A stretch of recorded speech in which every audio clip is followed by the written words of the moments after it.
Hello दोस्तों। आज की वीडियो शुरू करते हैं। आज है डे 43। स्टॉक का नाम है टाटा मोटर्स। इसकी टॉप डाउन अप्रोच करेंगे, समझेंगे कहाँ पे स्टॉक के अंदर डिमांड जोन है, कहाँ पे सप्लाई जोन है, और लास्ट में वीडियो में एक आप लोगों को सीक्रेट भी दिखाऊंगा स्टॉक का। तो शुरू करते हैं वीडियो को।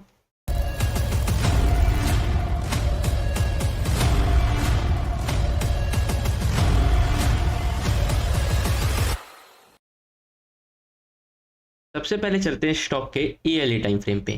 तो ईयरली टाइम फ्रेम पे हमारे को क्या दिख रहा है, स्टॉक के अंदर दो ईयरली के डिमांड जोन दिख रहे हैं। तो मैं इनको मार्क कर देता हूँ, आप लोग ना लास्ट तक जरूर रुकना, मैं आप लोगों को एक सीक्रेट दिखाऊंगा इसके अंदर, ठीक है। मैं इन दोनों डिमांड जोन को मार्क कर देता हूँ। आप लोग तक तक वीडियो को जरूर लाइक कर देना, ठीक है। और इसको भी कर देते हैं। नीचे वाले को मैं बस एक डायरेक्ट रेक्टेंगल से मार्क कर देता हूँ, और इसकी ऑपोसिटी को हम 40 कर देते हैं, ठीक। यानी कि ईयरली पे हमारे पास दो डिमांड जोन है, एक तो ये ड्रॉप बेस रैली का और एक रैली बेस रैली का। दोनों में से पावरफुल कौन सा है?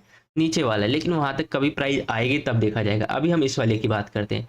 चलते हैं अपने हाफ ईयरली पे। हाफ ईयरली पे गए तो देखोगे आपका जो ईयरली का डिमांड जोन था उसके अंदर एक हाफ ईयरली का भी डिमांड जोन है, रैली बेस रैली का। तो इसकी भी मार्किंग कर लेते हैं। आप चाहे तो रैली बेस रैली ले सकते हो या ड्रॉप बेस रैली ले सकते हो, वो आपके ऊपर है। मैंने इसको रैली बेस रैली लिया है। नीचे की तरफ वाले को अभी इग्नोर करते हैं, अभी बस ऊपर ऊपर का देखते हैं, ठीक है। स्टॉक का क्या दिख रहा है, ट्रेंड हमारे को अप ही दिख रहा है अभी तक, है ना। ट्रेंड में कोई भी चेंजेस नहीं हुआ। तो मैं चलते एक बार क्वार्टर पे। तो क्वार्टर पे देखोगे जब ट्रेंड अप था तो वो भी ये वाला एरिया टूट गया, आपका अग्रेसिव वाला जो क्वार्टर का डिमांड जोन था, ये वाला टूट गया, ठीक। क्यों टूटा उसका रीजन भी लास्ट में ही आपको पता चलेगा, ठीक। अब एक चीज देखोगे, जो मैंने ईयरली का मार्क किया उसका एग्जीक्यूशन तो क्वार्टर होता है, तो क्वार्टर पे यहाँ पे कोई अच्छा लेवल दिख रहा है तो मैं कहूंगा मुझे यहाँ पे तो अच्छा नहीं दिख रहा, लेकिन उसके नीचे दिख रहा है, तो क्या मैं इसको क्वार्टर का एग्जीक्यूशन मान सकता हूँ? मतलब ईयरली के डिमांड जोन का एग्जीक्यूशन मान सकता हूँ? मान तो नहीं सकते, लेकिन इसको एक अलग से क्वार्टर का डिमांड जोन मार्क कर सकते हैं, ठीक है। ये रैली बेस रैली का।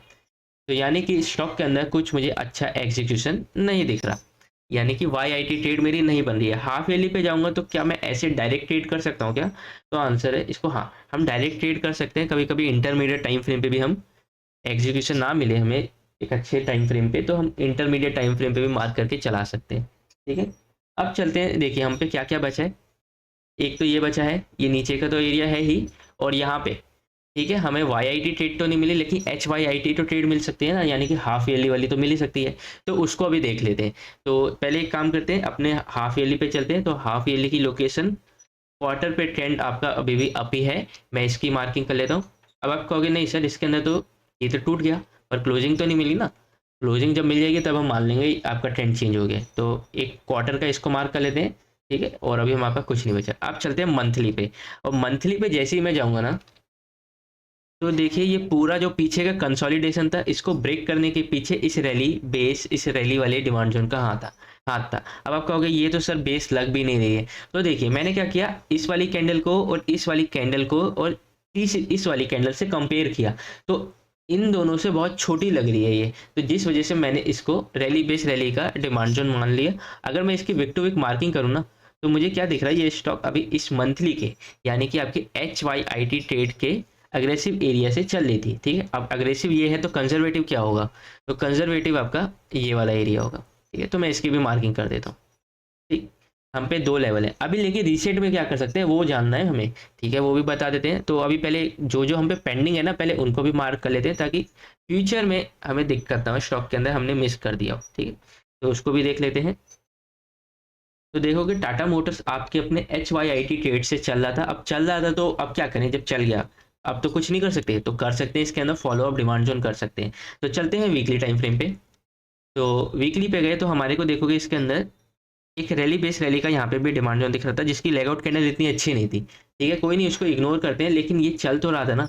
अब जब चल रहा था तो इसने कोई डिमांड जोन बनाया, तो आंसर है हाँ, इसने ये बनाया, ठीक। अब एक चीज फॉलो अप जब डिमांड जोन करते हैं ना, तो उसके अंदर ना कंजर्वेटिव रहते हैं, अग्रेसिव ट्रेड थोड़ा सा अवॉइड करते हैं उसके अंदर। कंजर्वेटिव में ज़्यादातर चांसेस आगे चलती है। आप एशल को देख लीजिए, एशल ने भी यही किया था, सेम इस स्टॉक ने भी किया था। लास्ट तक रुकना, कुछ एक बढ़िया चीज़ इसके अंदर दिखाऊंगा। स्टॉक के अंदर देखोगे सप्लाई जोन कितने हैं, एक तो ये रहा और एक ये रहा और ये रहा। तो मैं क्या करता हूँ, तीनों को मार्क करने से अच्छा ना जो दूर के हैं उनको मार्क कर देता हूँ, और जो नियर का है उसको हम रेक्टेंगल से कलर कर देते हैं। तो इस वाले को मैं रेक्टेंगल से कर देता हूँ और इसका कलर भी हम चेंज कर देते हैं ताकि अच्छे से हमारे को विजिबल हो। तो अब देखो ये क्या कर रहा था, अपने फॉलो अप डिमांड जोन से चल रहा था, अब एक और ये फॉलो अप डिमांड जोन से चल रहा है, ठीक है।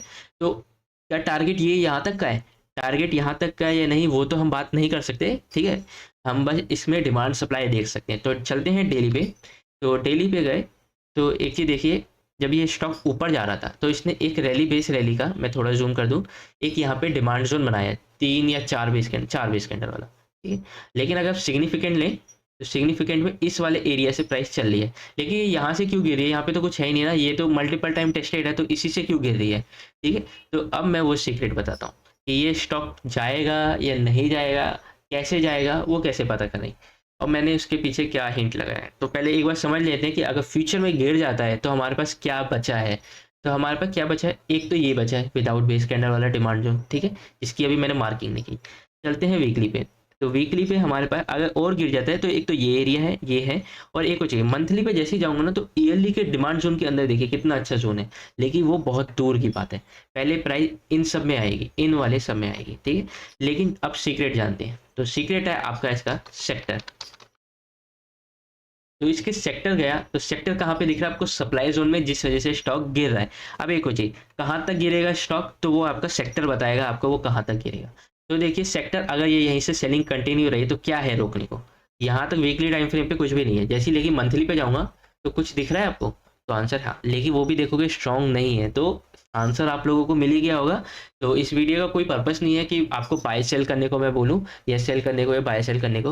और एक चीज़, डिस्क्रिप्शन के अंदर आपको व्हाट्सअप चैनल की लिंक मिल जाएगी, इसके अंदर आप जुड़ जाना। इसके अंदर मैं आपको ऐसे स्टॉक्स बताता हूँ जो डिमांड जोन में आने वाले होते हैं, ना कोई बाय करने को बोलता हूँ ना सेल करने को, बस स्टॉक का नाम दे देता हूँ, आप अपनी रिसर्च कीजिए, उसके अंदर फाइंड कीजिए स्टॉक के अंदर क्या है और ट्रेड कीजिए, ठीक है। बस इतना ही मेरा काम, इस वीडियो का भी सेम पर्पस है। और ये सीरीज बस खत्म ही होने वाली है, इस सीरीज को कंटिन्यू हम रखेंगे। अभी अभी कुछ तो स्टॉक्स बचे हैं हमारे, तो आप अगर नए हैं तो सब्सक्राइब कर लेना। इसके बाद एक और सीरीज चालू होगी, ठीक है, वो थोड़ी इंटरेस्टिंग है, वो वाली सीरीज आप लोगों की काम भी आएगी, ठीक है।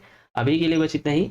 वीडियो आपको अगर अच्छी लगी है तो लाइक जरूर कर देना, कमेंट जरूर कर देना, अपना व्यू मेरे को थोड़ा सा बताना, ठीक है, आप क्या सोच रहे हैं स्टॉक के बारे में। तो अभी के लिए बस इतना ही, मिलते हैं नेक्स्ट वीडियो में, धन्यवाद।